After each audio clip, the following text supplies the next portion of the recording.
오늘 성육신의 세 번째 시간인데 오늘부터 조금 이제 헷갈리기 시작하실 것입니다. 이제 어렵고 이게 만만한 게 아니구나 생각되실 건데요. 성육신이라는 교리라고 하죠. 교리가 있습니다. 저희가 믿는 교리가 있어요. 이제 신학생들은 신학교에서 교리를 배우거든요. 많은 교리가 있어요. 근데 뭐 세례에 관련된 것, 성찬에 관련된 것, 성육신에 관련된 것, 그리스도에 관련된 것, 교리들이 있어요. 하나님에 관련된 것, 성경에 관련된 것, 그런 교리들을 배우는데 이 교리들이 하루아침에 누가 뚝딱 만든 게 아니고요. 누가 바울이 만든 게 아니고요. 뭐 예수님의 제자들이 다 모아서 정리한 게 아니고요. 2000년 역사 동안 수없이 많이 논쟁하고 수없이 많이 연구하고 싸우고 피 터지게 싸우고 부딪히고 뭐 누구 하나 이단으로 규정당하고 이렇게 하면서 만들어져 온 것이에요. 저희가 지금 믿고 사도신경은 저희가 현재 봉독하진 않지만 사도신경 같은 것들, 니케아 신경 같은 것들 이런 신경들이 있어요. 쫙 신경들은 다 그런 피 터짐의 싸움들의 결과에 따라 나온 교리입니다. 그래서 이렇게 우리가 정했으니까 이렇게 믿는 걸로 하자라고 함께 합의된 것들이 신경이에요. 교리들입니다. 이제 어렵죠. 역사를 알아야 돼요. 그래서 오늘 우리가 이제 그 중에 제가 성육신에 대해서 하고 있는데 그 전에는 이제 기초적인 것들만 했습니다. 뭐 아기 예수께 나아가는 두 부류들, 가난한 자들과 그다음에 동문 박사가 나아가는 방법 이런 얘기를 했는데 이제는 조금 본격적으로 들어가겠습니다. 오늘 예수님께서 요한에게 세례를 받으시는 장면이 나옵니다. 공생애를 시작하시기 전에 공적인 사역을 시작하시기 전에 두 가지 일을 행하시는데 첫 번째는 요한에게 세례를 받으시는 난 후 그 다음에 두 번째는 광야에서 세 가지 시험을 사탄에게 받으시는 장면. 그리고 그 후에 이제 공적인 사역을 시작하시는데 다음 주에는 광야에서 시험 본문을 하겠습니다. 오늘 요한에게 세례를 받으시는 장면이 나오고요. 하늘에서 음성도 들립니다. 근데 요한에게 세례를 받아. 원래 보통 요한의 말씀을 듣고 와, 정말 요한의 설교가 정말 너무 좋다. 저 사람의 제자가 돼야 되겠다 하고 한 사람들이 세례를 받았거든요. 근데 예수님이 세례를 받으셨단 말이에요. 그래서 이 장면 때문에 예수는 실제로 누구였는가라는 요 질문이 있어요. 우린 다 알죠. 하나님의 아들. 근데요, 우리 그런 말고, 진짜 실제 예수는 누구였는가? 뭐? 뭐야, 이건 뭔 질문이야? 진짜 예수는 누구였는가라는 질문에 보통 답을 이렇게 하는 사람들이 있습니다. 실제는 예수는 세례 요한의 제자였다. 라고 말을 하는 학자들이 있어요. 예수는 실제로 누구였는가라는 이 질문 누구만 할 수 있습니까? 저희가 합니까? 저희는 할 수 있는 분위기가 아닙니다. 그냥 예수는 하나님의 아들이지 뭘 누구야. 하나님의 아들 구세주 메시아. 이런 질문은요, 보통 학자들이 하고요, 굉장히 똑똑하고, 굉장히 학식이 높고, 굉장히 하버드대, 이런 공헌을 많이 하신 학적으로서 신학에서도 굉장히 많은 공헌을 이루신 학자들이 합니다. 저희는 이렇게까지 질문을 가져보진 않죠. 예수님은 하나님의 아들이시고 예수님은 우리의 구원자신데요. 이거는 이 학자들에 의하면 그거는 나중에 교인들이 만들어낸 선포의 말이고 실제 예수는 누구였냐고. 실제 예수님이 당시에 활동하시던 실제 그 사람 누구였냐는 거죠. 예수님은 하나님의 아들이라고요. 아니 이거는 나중에 교인들이 예수님 죽고 부활하신 후에 사람들이 만들어낸 말이고 사람들이 이제 믿게 된 그 사실인 거고 여러분 이제 슬슬 이제 헷갈리기 시작하실 겁니다. 그래서 이 학자들이 1985년도에 모였어요. 모여가지고 아주 은혜로운 세미나를 여는데 예수 세미나라고 합니다. 굉장히 이름만 들어도 굉장히 은혜로울 것 같은 예수 세미나를 열어서 우리 실제 예수님이 누구였는지 알아보자. 성경을 다 학자들, 정말 학식 높은 학자들 다 모여가지고 35명 정도의 학자들이 모여서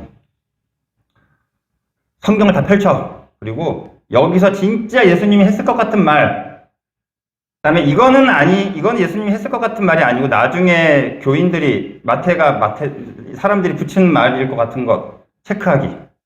빨간색 펜과 검은색 펜과 분홍색 펜으로 다 체크하기 시작합니다. 그래서 결과가 어떻게 나오는지 아세요? 예수님이 실제로 이거는 행동하지 않았을 것이다는 검은색, 그리고 이 말도 실제 예수님이 했을 것 같지 않다라는 것도 검은색, 이거는 확실히 예수님이 했던 말인 것 같다 하는 건 빨간색입니다. 뭐가 제일 많았을 것 같아요? 검은색이 압도적으로 많았습니다. 85%가 검은색이에요. 은혜롭죠? 은혜로운 세미나죠? 이 얘기를 왜 하냐면 나중에 뒤에가 하려고 하는데 이게 바로 그 유명한 예수 세미나이고요. 역사적 예수 연구 학자들입니다. 이 얘기를 하려고 하는 건 아니지만 나중에 이 학자들이 도대체 무슨 일을 한 건가에 대해서는 제가 나중에 얘기를 해보겠습니다. 그래서 오늘 세례 받으시는 장면에서 뭐야, 왜 예수님이 세례를 받지? 세례 요한에게 마태가 이렇게 얘기를 하죠. 마태가 이렇게 쓰죠. 세례 요한이 예수님 저에게 받으시면 안 됩니다. 왜 그러십니까? 안 됩니다라는 말은 이 학자들에게는 실제 세례 요한의 말이 아닌 거예요. 이거는 나중에 마태가 쓴 거라는 거죠. 그래서 오늘 살펴볼 말은 하나님의 아들이라는 말입니다. 하나님의 아들. 하나님의 아들이라고 세례 받으시는 본문에서 이렇게 말씀하십니다.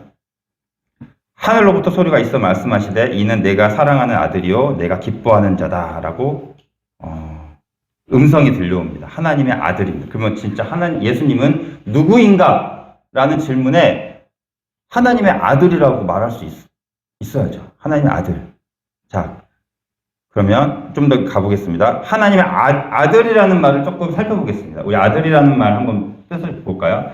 자, 아들이라는 말 성경에서 헬라어로는 휘오스고 히브리어로는 벤이라는 단어인데 직접 출산한 산의 아이라는 뜻이 있습니다. 제가 직접 출산한 아이가 3명이 있습니다. 그죠? 이게 다율다온 노아가 실제 의미 아들이라는 뜻이고요.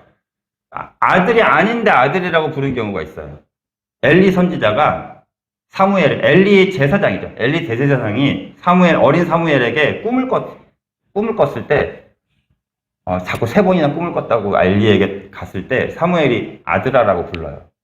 어린 아이에게 부르는 호칭도 있고요. 그 다음에 아들이 아닌데 아들의 자격을 갖춘 자, 양자로 되는 경우, 이렇게 되면 상속자가 됩니다. 고대 세계 사회에서는 이거 되게 중요한 거예요. 아들이 되냐 안 되냐가. 상속을 받을 수 있고, 고대 세계에서 상속을 받느냐 못 받느냐는 거의 삶의 문제에 직결됩니다. 죽음이냐 삶이냐. 그래서 누군가가 나를 양자로 받아들이고 아들로 받아들이게 된다는 거는 저 아버지의 재산과 모든 유산을 내가 상속받는다는 뜻이에요. 그거 굉장히 중요한 거죠. 또 나를 대신할 수 있는 자로 할 때도 쓰입니다. 바울의 영적 아들을 디모데를 바울이 영적 아들이라고 불렀죠. 그다음에 스승과 제자 사이, 특히 이제 열왕기 상하에 나오는 예언자 학생들이 있어요. 예언자 학생들. 엘리사의 제자들, 그다음에 엘리야의 제자 엘리사도 아들이라고 부르기도 하고요. 선지자의 아들들이라고 부릅니다. 자, 그래서 아들이라는 말은 이렇게 직접 출산한 산의 아이라고 그 뜻 외에 이런 뜻이 있고, 저희도 가끔씩 제 아들이 아닌데 아들, 딸 이렇게 말하기도 하잖아요. 그래서 여러 가지 넓은 의미가 있어요.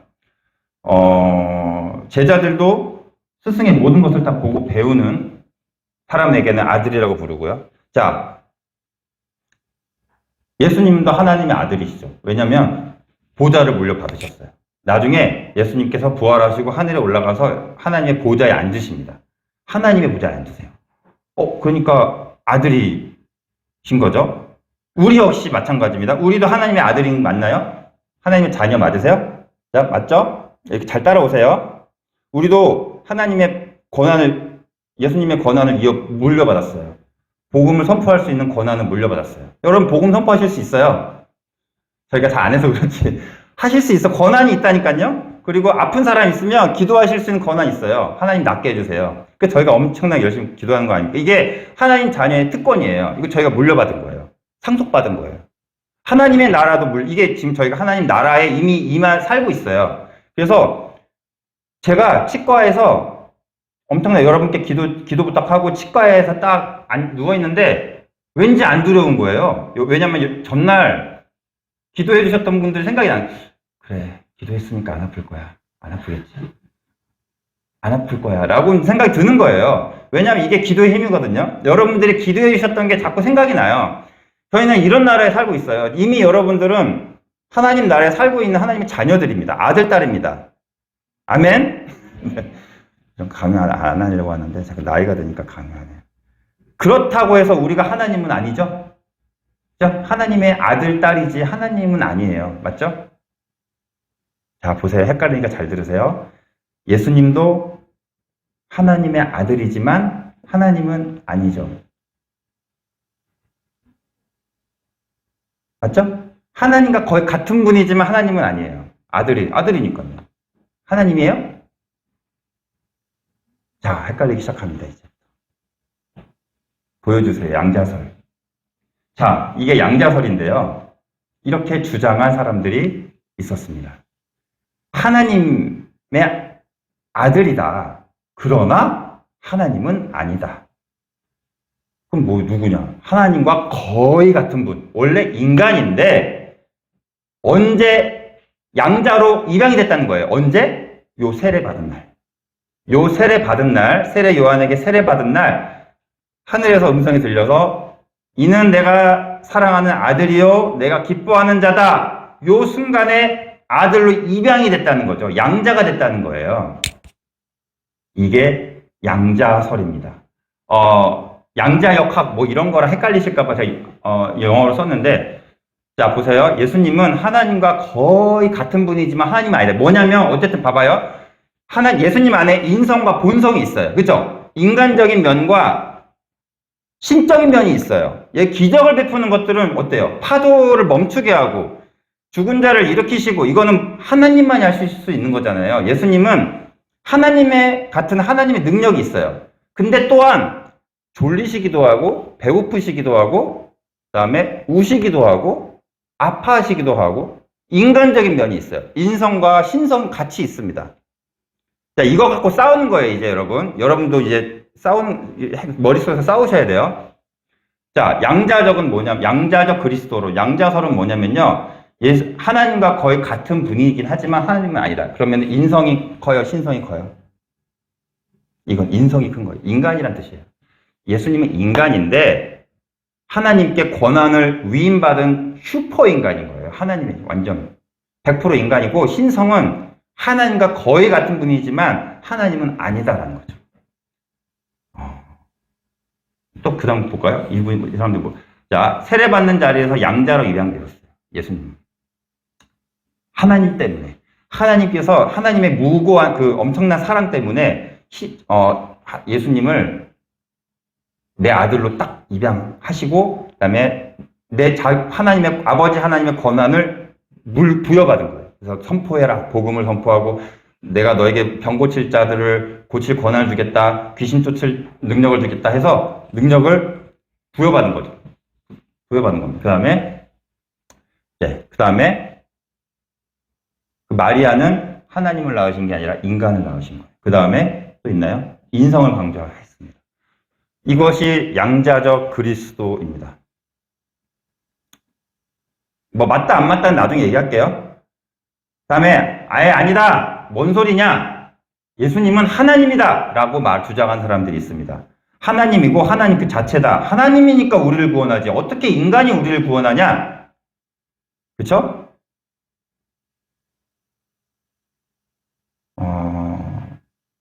그러면 이런 말을 했을 때 양자적 그리스도론을 주장하는 사람들이 이런 말 하죠. 아니 그러면 어떻게 하나님이 십자가에서 고통을 받아? 아니 어떻게 예수님의 몸은 어떻게 생각할 건데? 예수님께서 왜 주무셔? 인간이니까 주무시지. 예수님 왜 배가 고프다고 제자들한테 먹을 걸 가져오라 그래? 인간이니까 먹을 걸 가져오라고 하지. 하나님 같은 분이긴 한데 하나님은 아니지. 인간이지. 그럴 때 하나님이라고 주장하는 사람들은 어떻게 주장합니까? 그거는 잘 봐. 100% 하나님이 맞는데 인간의 본성이 잠깐씩 나타나는 거야. 네. 잠깐 나타난다고 해서 이거를 뭐라고 합니까? 다음 거예요. 가현설이라고 합니다. 가현이라는 말은 출현했다는 뜻이에요. 인간의 본성이 잠깐씩 출현했다는. 그러면은 예수님이 입고 있는 육체는요, 육체로 보이는 것 뿐이지 사실은 가짜 육체라는 거예요. 실제 육체가 아니야.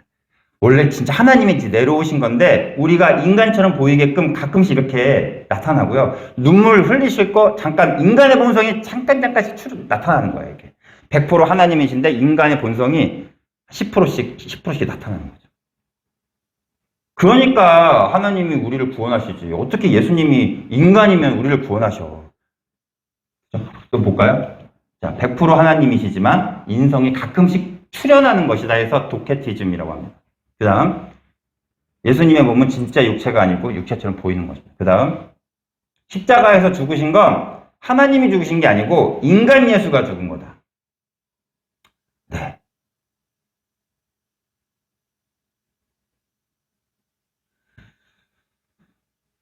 인간의 모습으로 오셨지만 겉으로는 인간이 아니시고 하나님이시라는 겁니다. 여러분, 이 두 개 중에 어떤 게 마음에 드세요? 둘 다 별로예요? 둘 다 별로라고 생각하십니다. 네. 요한복음 보세요. 이 사람들이 제일 많이 좋아하는 게 요한복음인데 요한복음에 뭐라고 나와있습니까? 나를 본 자가 하나님을 본 것이다. 나를 통해야만이 하나님으로 가는 것이다. 자기가 하나님이라고 계속 얘기하잖아요. 요한복음은. 그러니까 이 사람들은 요한복음에 의해서 예수님이 인간이라는 거에 대해서는 이렇게 거부할 수밖에 없는 거죠. 자, 어렵죠? 그 다음에 볼까요? 그 다음에 아리우스라는 사람이 나와요. 아리우스라는 사람. 굉장히 설교도 잘하고 굉장히 인기가 많은 사람이고요. 팬들이 많았어요. 엄청난 팬들이 많았어요. 이 아리우스가요, 뭐라고 얘기했냐면 한번 볼까요? 하나님은 나누어질 수 없다. 자, 보세요. 우리 성부, 성자, 성령 세 하나님이라고 생각하죠? 성령도 하나님이고 성부도 하나님이고 성자도 하나님이라고 생각하고요. 이 세 하나님이 한 몸을 이룬다 해서 삼위일체를 믿어요. 저희가 믿는 게 삼위일체입니다. 그런데 아리우스는 절대 하나님은 이렇게 세 가지로 나눠질 수 없다라고 얘기합니다. 그럼 예수님은 뭐예요? 창조된 것이다. 예수님도 만들어진 것이다. 그러니까 우리는 예수님이 아니라 하나님에게만 예배해야 된다. 그 다음 볼까요? 아리우스가 뭘 주장했는지. 네. 그 다음 볼까요? 어디 있어요 또? 하나님의 아들이라는 호칭은 예수님의 높은 성품 때문에, 도덕적인 성품 때문에 붙여진 것이다. 그래서 아리우스가 강조한 게 뭐냐면 굉장히 금욕적인 생활을 강조합니다. 올바른 생활, 도덕적인 생활을 굉장히 강조합니다. 우리도 예수님처럼 도덕적인 생활을 해야 되고 금욕적인 생활을 해야 되고 굉장히 가난한 자들을 도와야 되고, 맞는 말이죠. 가난한 자를 도와야 되고 열심히 헌신하면서 사랑을 베풀면서 살아야 된다. 그래야 우리도 하나님의 아들이라는 호칭을 얻을 수 있다. 하지만 예수님도 우리와 함께 창조된 존재다 라고 얘기합니다. 뭔가 다 맞는 말인데 뭔가 마음에 안 들죠? 여러분, 그렇죠? 네. 여러분 제대로 믿고 계시는 겁니다. 마음에 안 든다고 하면. 이렇게 많은 의견들이 대립하다 보니까 교회 입장에서는 어떻게 해요? 뭔가 좀 정리할 필요가 있어요. 그렇죠? 그래서 열린 게 니케아 공의회입니다. 오늘 거의 교회 역사 시간이에요. 325년에 니케아 공의회가 열리는데요. 자, 여기에서 콘스탄티누스 대제가 이렇게 얘기합니다. 자, 다 모였어요. 각 여러 주장을 하는 주교들 다 모여 앉아있습니다. 이렇게 앉아있고요. 자, 이제 각자 여러분들 의견을 좀 얘기해 보세요. 뭐라고 주장하십니까? 제일 먼저 논란이 되는 거 뭐냐면 하나님과 성자 예수님의 관계입니다. 도대체 이 관계가 어떤 관계인지, 자, 의견들 한 번씩 얘기하세요. 자, 어떤 분이 일어나가지고 얘기합니다. 예수님은 하나님의 아들은 맞는데 진짜 아들은 아니고 호칭을 부여받은 겁니다. 아까 제가 말했던 양자로 입양된 것도 양자죠, 그리스도. 그 다음에 어떤 분은 아닙니다. 예수님은 인간보다는 하나님이 맞습니다. 인간이 아닙니다. 또 어떤 분은 예수님과 하나님은 하나입니다. 막 질문을 막 합니다. 그 중에서 채택된 것입니다. 그래서 결론을 내리겠습니다 하고 꽝꽝꽝 찍고, 자, 이렇게 우리는 결론을 내립니다 라고 이렇게 선포합니다. 우리 한번 읽어볼까요? 우리 니케아 신경이 나오는 말인데, 우리 사도신경만 알지만 니케아 신경은 잘 한 번도 모르잖아요. 한번 읽어볼게요. 시작. 우리는 전능자시요 보이는 것과 보이지 않는 모든 것의 창조주이신 유일하신 하나님 아버지를 믿노라. 우리는 또한 유일하신 주이시며 하나님의 아들이신 예수 그리스도를 믿노니 이는 성부에게서 곧 성부의 본질로부터 태어나신 독생자시며 하나님에게서 나온 하나님, 빛에서 나온 빛, 참된 하나님에게서 나온 참된 하나님이시고 출생하셨으나 창조되지는 않으셨으며 성부와 동일 본질이시고 이를 통해 하늘에 있는 것이나 땅에 있는 모든 것이 지은 바 되었으니 이는 우리 인간을 위하여 우리의 구원을 위하여 내려오사 육신을 입고 인간이 되셨으며 고난당한 지 사흘 만에 다시 살아나사 하늘에 오르셨고 산자와 죽은 자를 심판하러 오시리라. 우리는 또한 성령을 믿노라. 그러나 성자께서 존재하지 않은 때가 있었다든지 그가 태어나기 전에는 그가 계시지 않았다든지 그가 무로부터 생성되었다고 말하거나 성자가 다른 본체나 본질로부터 유래됐다든지 피조물이라든지 변할 수 있다라든지 달라질 수 있다고 주장하는 자들을 보편되고 사도로부터 이어오는 교회가 파문하노라. 이렇게 판단을 냅니다. 보편되라는 말이 카톨릭이라는 말이에요. 그렇죠? 자, 우리 사도신경이랑 비슷한 말이 많죠. 한마디로 말해. 자, 아리우스의 주장대로라면 창조가 되었다라면요. 창조가 되지 않은 적이 있었다는 거예요. 그러면 예수님께서 존재하지 않은 적이 있었다는 뜻이에요. 그렇죠? 근데 태초에 말씀이 계셨고 그 말씀이 하나님과 함께 계셨다. 어느 성경에서도 예수님은 창조됐다는 말이 없어요. 태초부터 함께 계셨다라고 얘기를 하고 있고 하나님과 빌립보서에도 하나님과 본체라고 말씀을 하고 있어요. 그리고 우리가 니케아 공의회가 이렇게 하고요. 아리우스를 이단으로 규정하고 파문합니다. 그 다음 볼까요? 뭐 있나요? 자, 여러분 우리가 믿는 것이 이겁니다. 우리가 믿는 거 한번 헷갈리니까 한번 정리해 볼게요. 우리가 믿는 건 바로 이겁니다. 예수님은 처음부터 하나님과 함께 계셨고요. 100% 하나님이신데 100% 인간이 되셨어요. 그러니까 신성과 인성이 같이 계시는데요. 어떤 게 더 많고 어떤 게 더 크고가 없습니다. 100% 하나님, 100% 인간. 이해가 되세요? 네. 근데 이해가 안 되죠, 사실. 정수기에서도 온수 기능이 있고 냉수 기능이 있는데 동시에 나오진 않아요. 온수를 틀면은 냉수는 가만히 있어요. 근데 이거는요, 분리되지 않는다라고 말하는 거예요. 지금 분리된다라고 말을 하는 사람들이 또 있었어요. 정말 피곤하게 만드는 사람들이 있었어요. 이 그리스도와 인성과 신성은 서로 분리가 된다. 그래서 신성이 발휘할 때는 인성이 가만히 있고요. 인성이 있을 때는 신성이 가만히 있는다는 거예요. 이게 동시에 같이 같이 움직인다는 게 이해가 안 된다는 거예요. 저희 머리로 이해가 안 되잖아요. 어떻게 그렇지? 칼케돈 공의회에서 다시 정합니다. 네스토리우스 교회가 이렇게 주장을 했는데요. 그리스도의 인성과 신성은 분리될 수 없다. 네스토리우스 교회가 분리가 된다고 주장했거든요. 그래서 또 우리는 한 번 더 100% 인간이고 100% 하나님인데 이 신성과 인성은 분리가 될 수 없다라고 다시 한번 규정을 하게 됩니다. 여러분, 함께 공존하는 거예요. 예를 들어서 이게 분리가 된다고 생각해 보세요. 십자가에서 고통당하실 때 그러면 인성이 고통당하는 거고 신성은 난 괜찮은데 인성아 너만 고통당해 나는 괜찮아 이렇게 되는 거죠. 분리가 된다면. 그죠? 그러면 하나님께서 십자가에서 죽으신 거는 다시 인성과 신성이 분리가 되면 하나님께서 예수 그리스도를 보내신 그 계획이 성립이 안 됩니다. 하나님의 계획은 무엇이냐면 하나님의 죽음이에요. 하나님의 죽음이 계획이에요. 나는 죽을 수 없어. 인성만 죽을 수 있어. 그러니까 인간과 신성이 분리가 될 수가 있다라고 그러니까 네스토리우스 교회고 다 무식하게 믿는 게 아닌데요. 하나님이 어떻게 죽을 수가 있냐라는 이 질문에서 나온 거예요. 하나님이 죽을 수 있어요? 그럼 하나님인가요, 그게? 여러분, 이게 성육신의 신비입니다. 결국 우리는 이렇게 말할 수 있습니다. 성육신은 하나님께서 죽으시기 위해 이루어진 계획이구나. 이거를 믿는 순간 다시 한번 우리는 새로운 신비와 깊이로 빠져나갑니다. 이해는 안 되지만. 한번 다음 볼까요?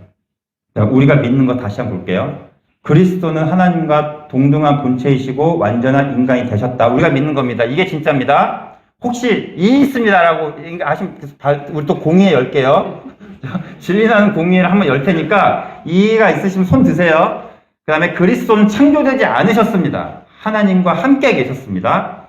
예수님은 십자가에서 완전히 죽으셨다가 다시 살아나셨어요. 신성과 인성이 분리가 될 수 있다면요. 인성만 죽었다가 신성은 살아있는 거예요. 그렇다가 반만 죽은 거죠. 완전히 죽은 게 아니라는 거예요. 근데 우리는 완전히 죽으셨다가 다시 완전히 살아내셨다라고 믿는 거죠.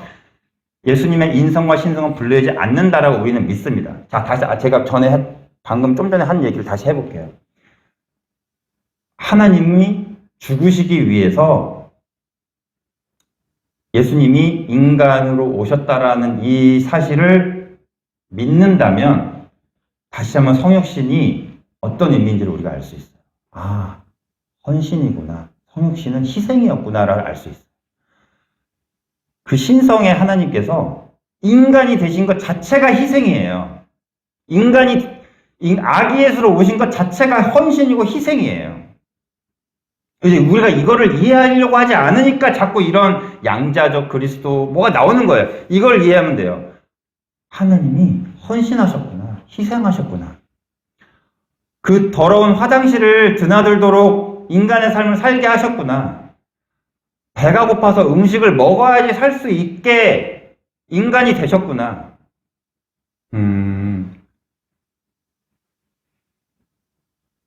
졸릴 때는 잘 수 있게.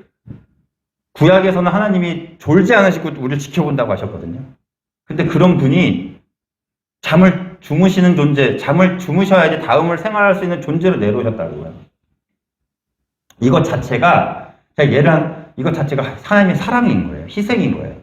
제가 한번 예를 한번 들어봤어요. 국방부 장관이 군대에서 제일 높은, 그러니까 군인들에게는 국방부 장관은 거의 신의 존재예요. 별 5개인가요? 별 5개는 대통령인가요?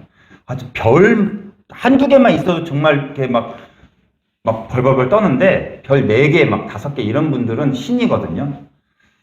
그런 분이 이등병을 구원하시기 위해서 이등병으로 오신 거예요. 이등병 생활 내무시만 안으로. 근데 오시기만 하고 이등병처럼 생활하지를 않아? 그럼 이등병들에게 뭐가 되겠어요? 아니, 이등병으로 왔으면 이등병 생활을 하시지. 왜 본인은 국물을 안 쓰셔? 왜 본인은 우리랑 같이 밥을 안 드셔? 본인은 왜 좋은 거 드셔? 이렇게 하면 이등병이 위로가 되겠어요? 마치 신성만 강조하는 거는 이건 거예요. 인간으로 오셨으면 인간의 삶을 살아야죠. 배고프면 배가 고프고 먹어야 되고요. 같이 먹어야 되고요. 제자들과 함께 먹었잖아요. 함께 자고 함께 고통당하시고 함께 우시고 이게 진짜 인간의 삶을 사신 거예요. 그래야지 인간에게 위로가 되는 거예요. 내가 인간으로 오긴 했는데 사실은 난 하나님이야. 이건 인간처럼 보이는 가짜 육체야. 아무런 위로가 안 돼요. 우리에게는. 그분이 고통당하신 게 우리에게는 아무런 소용이 위로가 안 돼요. 하나님 안 아프시잖아요. 예수님 안 아프시죠, 사실? 신인인데 아프세요? 진짜 아프시고 진짜 고통 당하셨어요. 누가? 인간 예수가 아니라 하나님 예수가.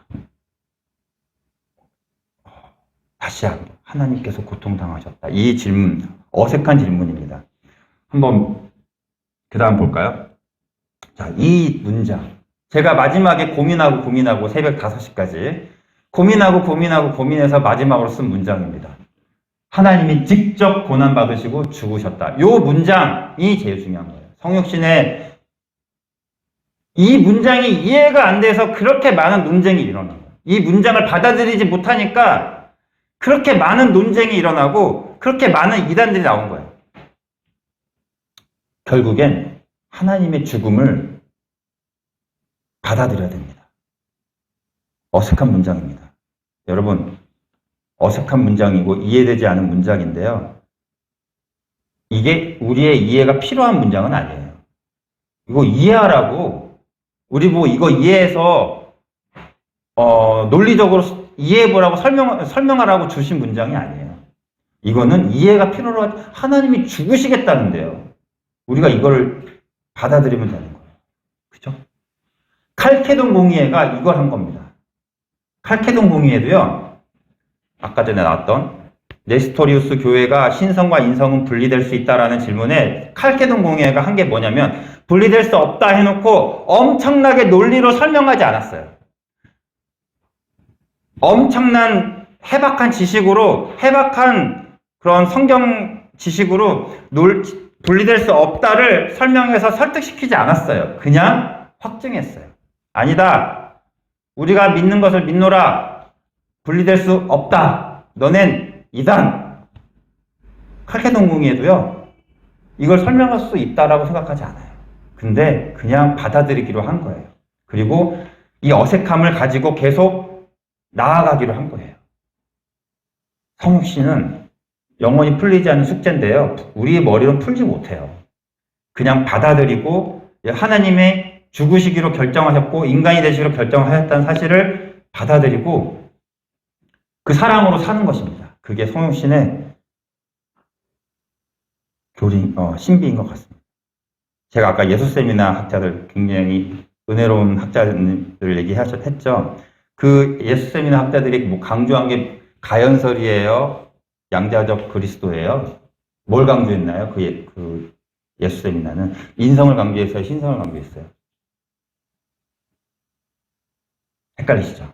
예수세미나가 한 게 뭐냐면 다시 한번 이건 진짜 그래서 하나님 이건 진짜 예수님이 했을 것 같은 말 빨간색 이거는 예수님이 했을 것 같지 않은 말 검은색이 엄청 많았어요. 그래서 뭐가 많았냐면 기적들이 다 빠졌어요. 기적은 다 뺐어요. 이건 진짜 행하지 않았을 거야. 그다음에 이 사람들이 제일 기준으로 삼았던 게 도마복음이에요. 도마복음에 있는 걸 가지고 대조해가면서 이거 뺐어요. 그러니까 기적이 다 빠졌어요. 도마복음은 거의 다 말씀만으로 이루어져 있거든요. 어록이에요. 도마복음은 안 읽어보셨겠지만 예수님의 말씀으로만 쫙 이루어져 있어요. 근데 여기에 마태, 마가, 누가, 요한의 말씀들이 여기 도마복음에도 그대로 있는 거예요. 이거구나. 이렇게 말씀들이 어록들이 존재했구나. 그래, 그럼 여기에 어록이 여기 도마복음에 있는 어록은 진짜 예수님이 했었던 말이겠구나. 그럼 이제 대조해 보는 거예요. 그래서 다 검은색이에요. 우리 마태, 마가, 요한, 누가에는 기적들이 많이 나오거든요. 빨간. 그래서 뭘 강조했냐면 인성을 강조해요. 이 사람들은 지금도 여전히 저명한 학자들로 존재하고 있는 학자들입니다. 가연설입니다. 이분들도 사실은 도덕적인 하나님, 예수님으로 보는 거죠. 선생님으로 보는 거예요. 그러니까 우리가 믿어야 될 것들은 아까 이겁니다. 여러분 이거 다시 한번 되새기시고 가셨으면 좋겠습니다. 자, 결론을 내리겠습니다. 재밌나요? 재미없죠? 아니, 끝냈어요. 이제 끝날 거예요. 기독교 역사는 첫 번째, 기독교 역사는 많은 논의와 연구, 묵상 속에서 발전해 왔습니다. 근데 지금도 마찬가지예요. 지금도 학자들은 연구하고 있어요. 이 예수쌤이나 학자들을 이런 어처구니없는 연구를 했다고 해서 이 학자들을 무시할 정도의 학자들은 아니에요. 엄청난 대가들이거든요. 이 학자는 거의 대가들이고 거의 존경받는 학자들인데 어쨌든 이분들의 문제점과 이런 것들이 많죠. 지금도 많이 연구하고 있고 그래서 이 예수 세미나의 학자들을 대항해서 또 이쪽에서 나오는 거예요. 진짜 예수는 하나님의 아들이다라는 것을 증명하기 위한 반대파 학자들이 또 등장하는 거죠. 이렇게 기독교는 발전해 왔습니다. 지금도 이렇게 발전하고 있습니다. 그래서 이 예수 세미나 학자들을 반발하기 위한 우리 복음주의 학자들이 있고요. 또 나오고 지금도 논쟁하고 있죠. 기독교 역사는 이렇게 발전해 왔고 성육신 교리도 이렇게 해서 굳어졌습니다. 우리는 이거를 이해되지 않지만 믿어야 합니다. 받아들여야 합니다. 이게 저희가 믿는 것이고요. 또 하나 예수님은 100% 하나님입니다. 그러나 또 동시에 100% 인간이십니다. 이 신성과 인성은 같이 공존하고 분리되지 않습니다. 그래서 십자가에서 죽으신 예수님은 인성 예수님도 죽으셨지만 신성 하나님도 죽으신 거예요. 하나님이 죽으셨습니다. 여전히 이해가 안 되지만 이걸 우리는 받아들여야 돼요. 하나님이 우리를 위해 죽으셨구나. 네. 이걸 믿어야지 우리도 죽을 수 있구나. 우리도 죽어야겠구나. 우리도 하나님도 우리를 위해 죽으셨는데 우리도 죽어야겠구나. 그래서 마지막으로 결론을 내린 거는 성육신은 하나님의 사랑입니다. 하나님의 희생이고 헌신입니다.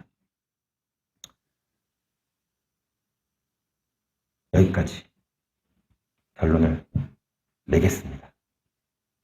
이해 안 되시지만 우린 여전히 이 진리를 가지고 계속해서 나아가셨으면 좋겠습니다. 기아가 기도하겠습니다.